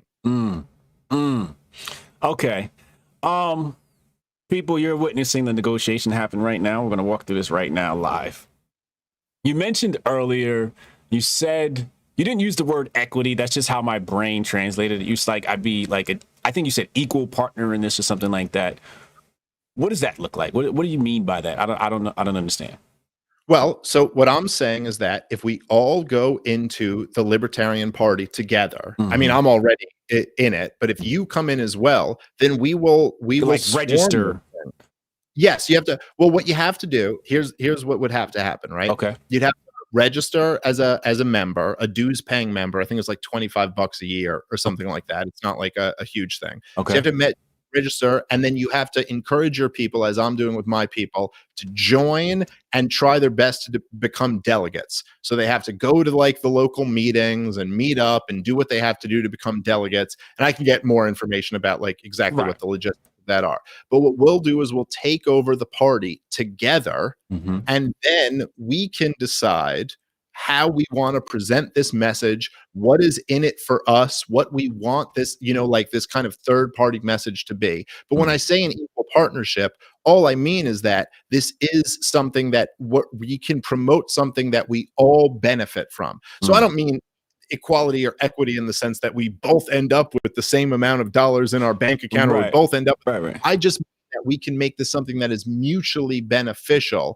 That's not either one of us working for the other one, but as us all working together to try to achieve what I think, look, in politically, I think me and you have the exact same goals, which is liberty, which is basically liberty for the American people. Okay, let me explain succinctly my personality and my being. So at the core of me is like this fucking sweetheart kid, right? Who like I literally can't push myself to do something wrong. Like my conscience will fucking eat me alive to the point where I will not be able to sleep. So I'm literally can't do wrong, right? Now, why do I say that? Because my intellectual mind is a fucking cynic, right? To where I admire shit like Stalin and Mao. Like, oh, that's really fucking cool. Like, wow, you really pulled this off. Trotsky, you really, damn, you're a brave fucking man. Like, you really pulled this shit off, you know? When I think of how the capitalists have seized power of our government, right? My heart goes, man, that's some fucked up shit. My mind goes, wow, that's really fucking cool, right? So when we talk about this negotiation, my heart's going, yeah. My mind goes, how much are we fucking getting paid? And how can I get paid off this shit? Well, here's okay. So Because I'm a shrewd fucking capitalist. Sure, right? Absolutely. So, well, I mean, listen. Like when you think, like for example, real fast before you finish, when you tell me get people to sign up, I'm like, what's my commission rate? But you got to think about the bigger picture from all of this. So it's not just about getting people to sign up and join and what your commission is. I mean, I think they have like some fucking deal where if you start a link, you get like a few, points off whatever you bring in. But I don't even know about that. But I'm talking about in the bigger picture, what your influence is going to be when you're you're coming in and taking over a political party, and how much, listen, this is just going to elevate me and your voices and platforms and all of this shit. But the truth is that what me and you are really about, and I know you're a shrewd capitalist, I am too. Believe me, I wouldn't do everything I do if I wasn't trying to make money and support my family and all this shit. But really, what drives me and you is wanting to fucking address these real problems that are really destroying all of the people around us. And I just think that if we were, I mean, you can't tell me that, let's just say you had, like me and you had the Libertarian Party. And it's obviously not just me and you, but a whole bunch of minded people. And we have this party and we can just let people know that the whole system that's fucking you over is this political class, the elite class. We have this platform now to rail against all of them. Listen, there's going to be lots of profit for everybody to enjoy. And it's just going to be a fun fucking ride. And you won't have to violate your conscience at all because it's a fucking libertarian platform where you're basically just telling people that they deserve their freedom. Yeah. You know, when you say things like elevating my voice and changing the country for the better, again, it comes to that dichotomy of like, I don't give a fuck about none of that shit. Like, I don't give a fuck about elevating my voice because I feel like that's inevitable, right? Like, I'm fucking Hotep Jesus. My shit's gonna work anyway because I see it working and I see the trajectory and I just believe in myself. And, I believe in the laws of attraction, right? And then you say things like helping this country. And I'm like, man, fuck this country, right? like that other side. And here's the other thing. I'm a Libra, so I'm objective. So I see both sides of everything, which makes me an indecisive person for myself and a very decisive person for other people. So for other people, I can make decisions like, here, do this. Because I see both sides and I calculate, do this. For myself, I'm like, I'll be here all day trying to make up my mind, right? Now, so that's where I'm at right now. My mind is like, do I give a fuck? Well, let me say this. Okay. I'm not pitching you like on this show, I want you to give me your answer. I know. I'm pretending you are, though, for people's entertainment and to understand the situation better. What I want is for you to think about this. That's ultimately what I want. And I'd say this.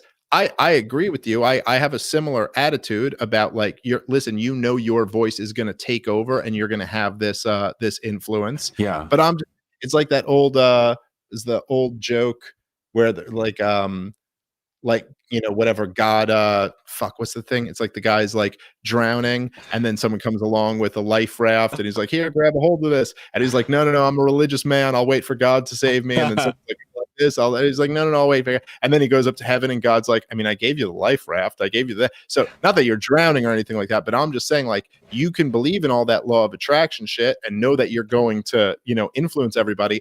I'm just saying that maybe this is the path that's presenting itself. That's the best way for me and you to go and influence everybody. Maybe the fact is that there is this opening, this party, which, by the way, I'm telling you, we already control 40% of, and it's actually even more than that, because more of the party are like really good libertarians who just believe in basically the philosophy that you believe in, and not it's the entire philosophy, because you have other beliefs that are in addition to this. But in terms of what you want out of politics is basically just freedom.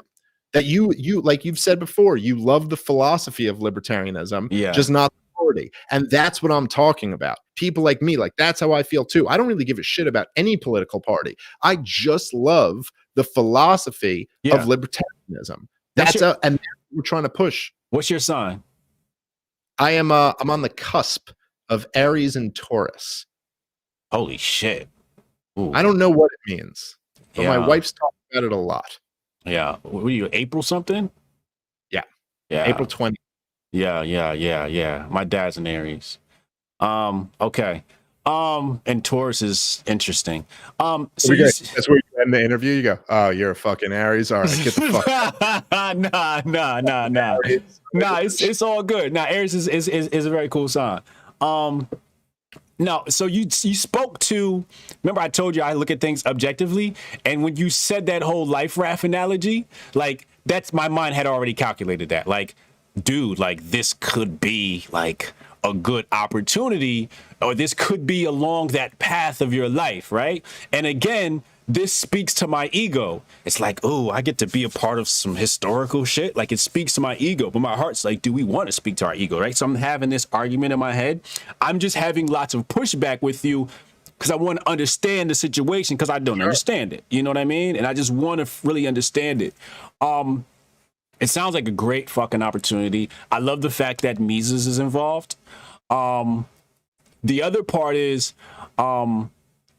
it's a team, right? So Hotep Nation is a team. We have a president, Doe Dupes, and it's something that the team has to get behind, you know?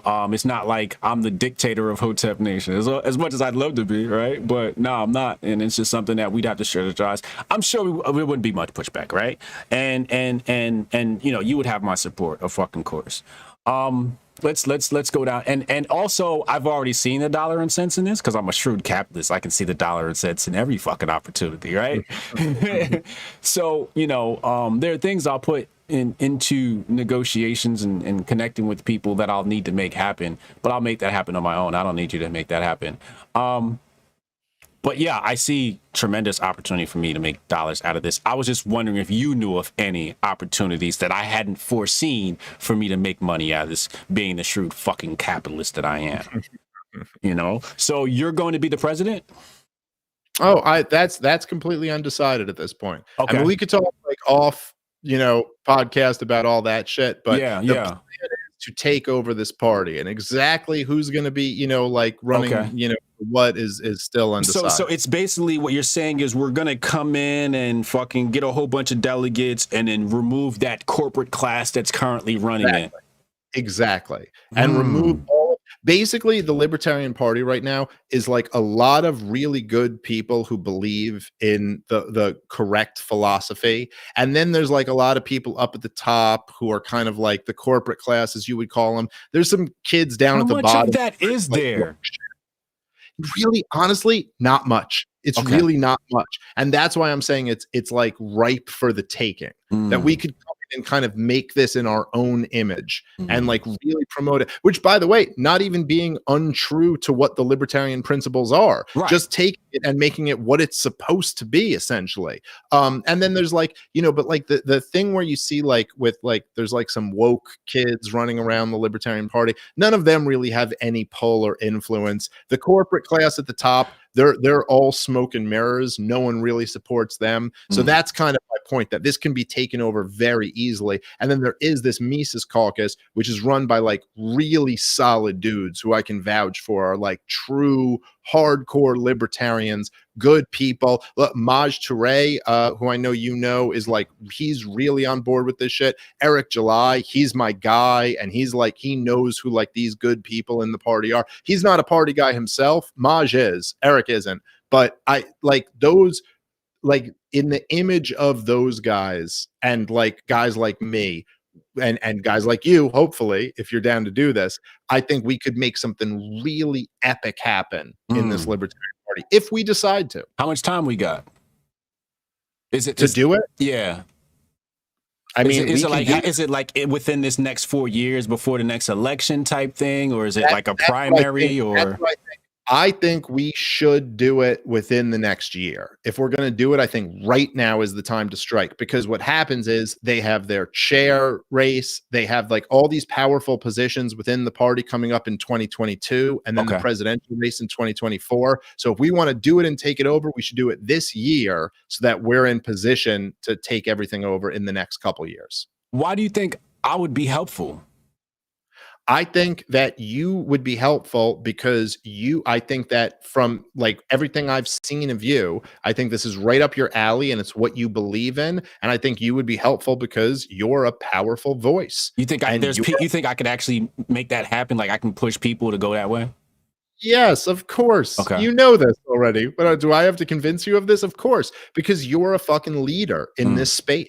And you're a leader, and I want to get as many like powerful voices who are leaders in this space as I can together. Yeah. And I think that it's a powerful alliance.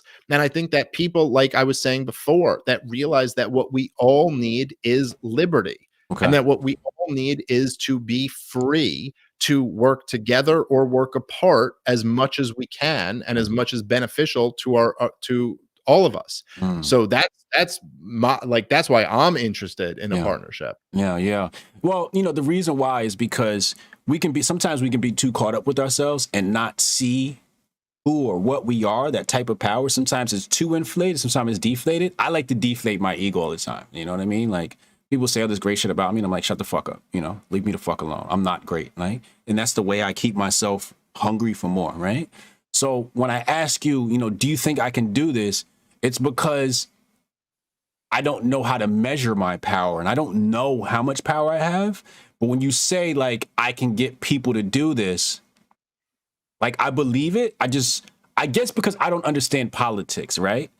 And the whole delegate process and all of that. And yeah, no, look, I struggle with all of that too. Yeah. Because that's not really my strength either. So it's not like I'm saying you can get people to do this. Like you're not forcing anyone into something. Yeah. It's just that can, as you've done, this is what your career really has been, is inspire people to think about these things. Inspire people to like be like, wow, I've never considered that before, and that's an interesting way to look at things. Now the delegate process and all of that stuff, I'm getting schooled on that as well. Like you know what I mean? Like I'm just starting to learn that process. But again, like I said, this isn't about taking over any political apparatus. This is about taking over a party to use it to talk about the things that me and you already want to talk about.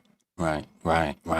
Awesome. And I got a daughter turning 18 soon, and I'm ready to like turn her into like that next fucking beast leader. And that's going to be amazing to see.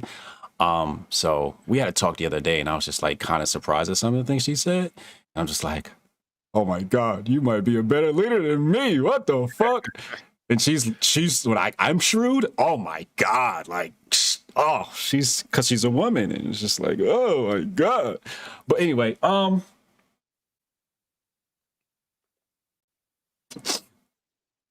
you familiar with the Anti-Mason Party? Yeah, I know I've heard of the Anti-Mason Party. So, just refresh my memory real quick. Yeah, so this was not Andrew Jackson. Was it Andrew Jackson's election? I want to say it was Andrew Jackson's election. I could be wrong. But one of the elections, what happened was people realized that all of the candidates were, hold on, I could pull it up right here. I got it right in my fucking notes. Let me see, 179. Anti. I just want to do this just for, this is the election in 1830. This was. And yes, this is Jackson versus Clay. Right. Jackson versus Clay. Anti-Mason? Nope. There was the anti-Mason was the third party because Jackson was a Mason. Actually, no. Jackson was running on the anti-Mason platform, right? Okay. And that kind of split the anti-Mason party, right? So when I think third party, I think of that. So the anti-Masons got 8% of that vote, right? And I know we're not trying to like win elections and shit like that, which I fucking love that you admitted, you know, so on and so forth. But when I think third party, I immediately go, yo, people used to be woke back in the day because they knew that both candidates were Masons, you know, so on and so forth. So they ran that third party, right? So then we have the Libertarian Party, whatever. Now I was just wondering if you were familiar with that history. I'm not gonna put that stuff in my book because I don't go down that, but I just like to, you know, red pill people on that. Let me read some super chats and then we're gonna talk Confederation, and I'm gonna let you go and we're gonna prepare for this fight coming on tonight. Where are we at? Yeah, I see one of these super chats. Yeah, I can't wait to get to that one. DJ McBride, we're living Russian history. QA9 was a rehash of 1920 Soviet op. Worked then and worked now. No, I read that one. Okay, here we are. Smash the State 1984. Oh, we got anarchists for real in here. 1,000 people in the room. Make sure you hit the like and subscribe button. Much love to both of you. Florida Man FinTech. Wouldn't another good way to grow the Libertarian Party be to help get local libertarians into power? Start with mayors, then hopefully governors. Might be a long process. Dave, how else we grow? You want to speak to that? Yeah, look, I'm not against anybody on a local level who wants to like run for something to try to help out. That's great. And maybe if I could help you out, I would. But what I'm more concerned about, like what my goal is to just spread the kind of like more pure ANCAP libertarian message to as many people who can hear it as possible. Because like I wouldn't be an ANCAP if someone hadn't spread that message to me. So I just want to like try to reach as many people as we can to wake them up to how crazy this whole system is. Dope. Polo Loco, I would follow both of you into any political pursuit. Let's make it happen. American Bravado, Dave Smith in the running for Grifties 2021. I'll take it. I'd love a Grifty award. Yo, I'm ready to grift this libertarian shit, man. Oh, Mike, he said, I love me some more liberty. Thanks for the education, Hotep Jesus and Dave Smith. Hell yeah. TC Cliff Ebb. Dave, what will be your new Libertarian Party stance on bat bites? Oh my God. Daniel Hawk, Hotep joined with Dave, even just to pay back the LP for what they did to Maj Toure. Besides, the t-shirt grift alone is gold. That would it would be pretty sweet to pay the LP back for what they did to Maj. Yeah, that was fucked up. Awesome. Yeah, like when people were talking about do the libertarian thing, I'm like, ain't these the same people that fucked over Maj? And they're like, yeah, that's exactly what we want to do. We want to pay him back for that. I'm like, oh, okay, I get it. Mark Egan, this convo is why I believe we live in the greatest timeline. Wikipedia Brown, this sounds like an opportunity to run everything in public from the start, like Node.js does. You should have all your meetings on stream. Transparency from the start is a tool that nobody else has. That's rather interesting. Yeah, because a lot of bad meetings are happening in secrecy. Interesting. Tom Dillon, I like that idea. Wikipedia Brown, it's a great idea. T. Dillon, Hoteps, we Libras aren't indecisive. We're slow to decide. I like that. Must examine all the angles. Yes, we need all the information. At heart, we love freedom, being air. Yeah, we're air signs. Pair with an Aries? Yup. Okay, all right, yeah. Yup, the libertarians need some Libra charm. Yeah, thank you, Dylan. DGMC said it's okay, Hotep, your power level is way above 9,000. Is it? I don't like to believe that, man. I'm trying to, if my power levels are above 9,000, I'm trying to get to 10 million, so I haven't reached my potential yet. Uter, please add Cindy Johnson as a voice to this mission. She'll be a perfect voice. I'll talk to her. That's interesting. I'll talk to her. I think that's going to be a hard sell, but maybe something there. All right. We're going to get ready to wrap up in a little bit. Got a couple of other things I want to talk about. What's your genesis story and how you got into anarchism, the philosophy of? So I was, I wasn't even like super into politics or anything like that. And it was the Ron Paul presidential campaigns in 2008. And it was particularly, I just happened to randomly watch the, I don't know, do you ever see the Ron Paul Giuliani moment, as they call it, when Ron Paul and Giuliani battled at that debate? Probably not. And so it was basically Ron Paul was making this case that it was 2008, so it was like a few years after 9/11, but it was still, we were hot in the war in Iraq and all that stuff. And he was like, look, why is it that you think these Muslims hate Americans so much? And let me explain it to you. And it's called blowback. And this is what the CIA has always known, is that when you have these military operations, they create people who resent them. And he was basically saying that America has been bombing the shit out of the Muslim world since basically before any of you were born. And that's why they hate us. And not this George W. Bush line about they hate us for our freedom. They don't care if we have freedom. They hate us because we prop up dictators, we support Israel, and we bomb the shit out of Muslim countries. And Giuliani was like, oh, that's outrageous. And I can't believe you would say that. And that's the most un-American thing ever. And I demand that Ron Paul apologize for saying that. And Ron Paul just goes, okay, let me explain this to you another way.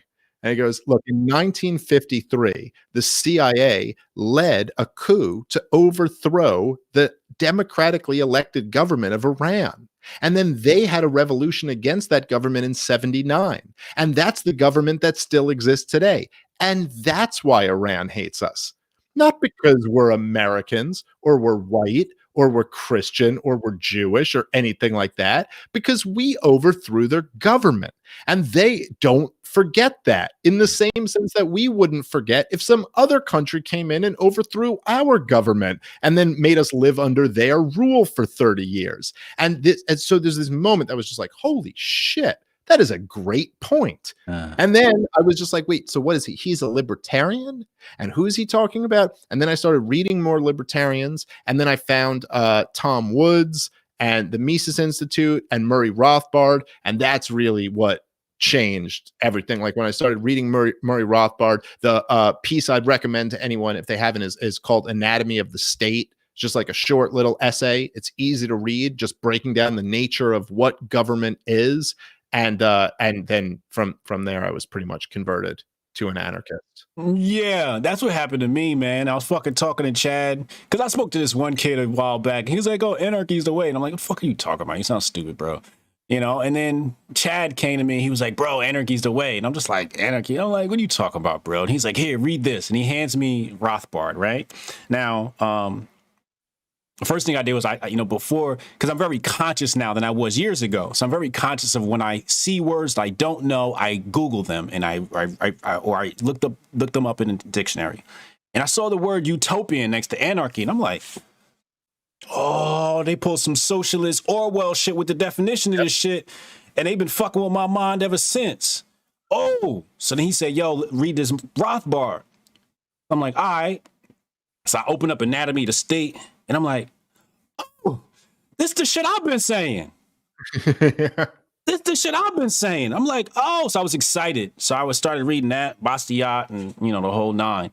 So my question to you is, somebody asked, do you hate the state? Yeah, fuck the motherfucking state. My question to you is, how do you woke somebody to anarchy? Is there a process, or you just hand them Anatomy of the State and say?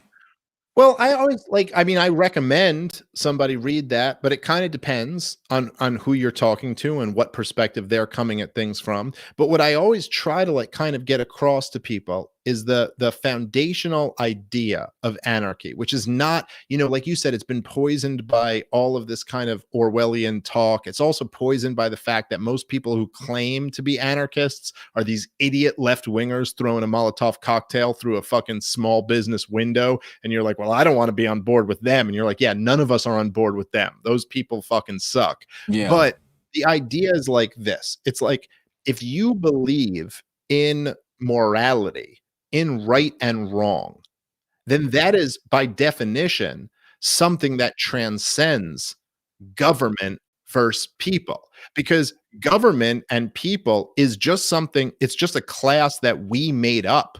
That's a human construction, in the same sense that slave master and slave is just a human construction. That doesn't change morality at all. Like the fact that you call someone slave master and someone else slave doesn't change the morality of what's going on in that relationship. It's like, no, that's fucked up. In the same sense, it would be fucked up if you did it to someone, that would be fucked up. So if someone has a blue uniform and a bright, shiny badge, that doesn't mean they're not operating within the rules of morality. If someone works for the IRS or someone works for, like my podcast, that they're still human beings. So once you recognize that morality can't be something that some people get a pass from and other people are subjugated to, then you go, okay, well, what is the government? What is the state?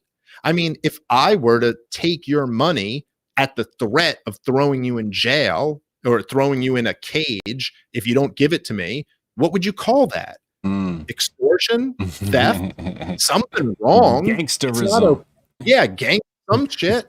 It wouldn't just be like, well, but how about if I called myself the IRS and then I did that? You're like, well, that doesn't change what's right or wrong. If I were to go slaughter a whole bunch of poor people in a third world country, you would call that mass slaughter. Well, what if I told you it was, just policy and it was collateral damage? Well, you can change the words all you want to, but it's still wrong. It doesn't matter. And so when you look at that, if I saw you had a plant that I determined was not allowed, that's a no-no plant, and so I'm going to throw you in a cage for 10 years, that would be evil. And once you just say, we're going to judge everybody by the same morality, then you realize that the greatest evil amongst us is the state, who is responsible for slaughtering more people, enslaving more people, and looting and robbing from more people than any other group in the history of the world. And so that's essentially what anarchy is. The definition of the word means no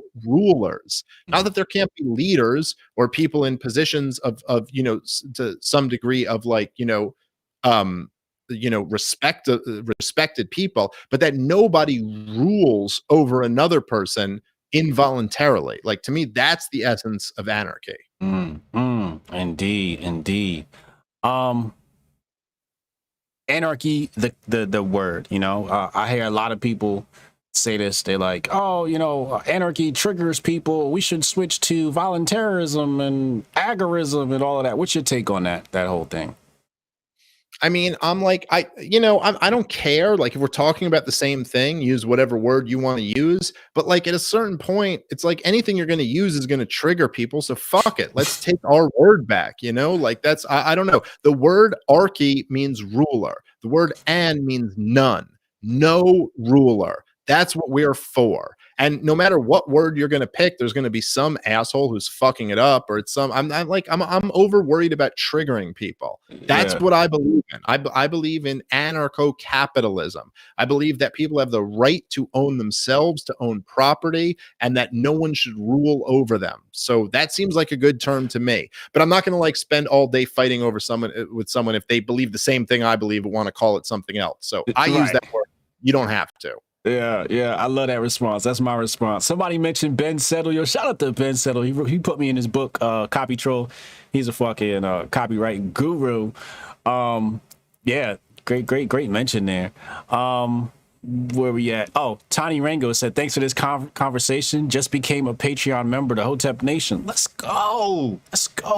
Ken Thoreau said, you both poisoned my brain with anarchy. Reported. Welcome, my brother. Welcome. Yo, Dave, man, fucking love this conversation, bro. Thank you for coming on the platform. Any last parting words for the people? No, man, listen, thank you so much for having me. I would love to have you on my show as well. And I really enjoyed this. I knew for a while because I've watched you on a lot of shit, and I was like, we'd have a really great conversation. And then, like I said, people were like harassing me, like, you got to talk to Hotep Jesus. So I'm glad we did this, and I look forward to talking again. Yeah, we're gonna do this again. Hell yeah, it's a great time, man. I really enjoyed it. I love your energy, man. So yeah, go ahead, get out here. I'm gonna go ahead and close out the show. All right, sounds good. Thanks again, brother. All right, yo. That was Dave Smith. I fucking like Dave, man. I think I fucking like Dave, man. He's a good fucking guy, man. He's a good fucking guy. Ouch said, love you both. Thanks for doing this. Yeah, no doubt. Thanks for watching, man. We had like over 1,000 people in the stream. I guess you guys fucking like Dave, man. I like Dave. I see why you guys like Dave. Yeah, he did kill it, man. Dave really killed it. Press 1 in the chat if you think we should take over the Libertarian Party. Press 1 in the chat if you think we should take over the Libertarian Party. It's an interesting concept. I'm gonna run that past the team, and see what they think. My parting words are: we are not moving away from the term anarchy. The fact that it triggers people is what gives it its power. That's what I think we should do. You know, hammer down. The word Hotep used to trigger the black community. You see what we did to that, right? It used to be a pejorative, an insult. It is no longer. Now it is a badge of honor. I love it. I'm seeing ones all the way down in chat. I love it. I love it. I love it. Fudge Mail, what you putting a 2 in? You gotta tell me why you put a 2, man. We gotta talk. We gotta talk. We gotta talk. I always look for the contradicting opinion. Halima put a 0. I guess she's agnostic to it. You're from Canada, so I can understand. Start a Hotep caucus. I don't even know what a caucus is. You guys got to hit me to all this white people shit, man. I don't even know what the fuck a caucus is.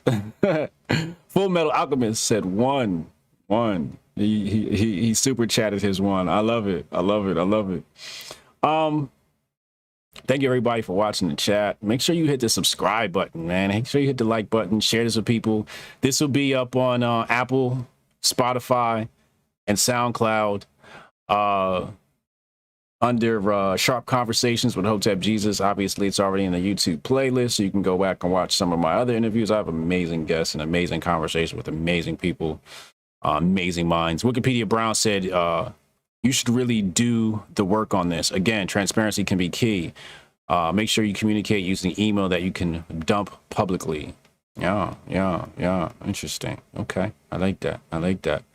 I'm out of here. Love y'all. Hotep.